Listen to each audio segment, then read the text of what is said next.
I'd definitely say one of my first learnings when I went into this role as a youth development coach, physical development coach, was that it's so much harder to get the younger populations potentially engaged in the sessions and actively enjoying them. So I think you've really got to try and find ways to teach these AMSCs in engaging fun manners. There is a time and a place for strict repetition sessions, but not as consistently as you'd see it done with like older senior players and athletes. And there's an analogy that one of my lecturers on my MSc used to say, which was to try and work out how to hide the carrot in the burger.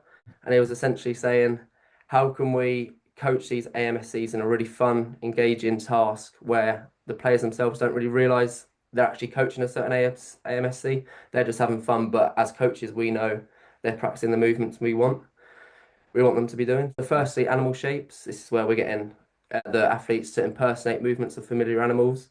For instance, this could be like a frog getting down into a squat position, or it's like easy. No real need for instructions. You can just tell them to act like a frog, and they know how to get into that shape. Mhm. You can also encourage them to get into their own animal shapes and also add their own sounds if you want to get more engagement. Gives a bit of autonomy to the session, makes them feel involved.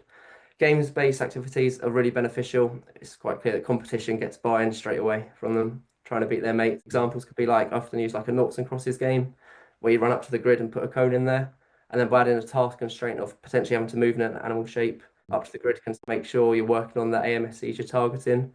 Or even as simple as a Simon Says. Obviously, Simon Says touch your head, but we could also go Simon Says squat, and they have to get into the squat position, Yeah. and then they can potentially be like as we're in the squat, just asking them, so what are we looking out for here?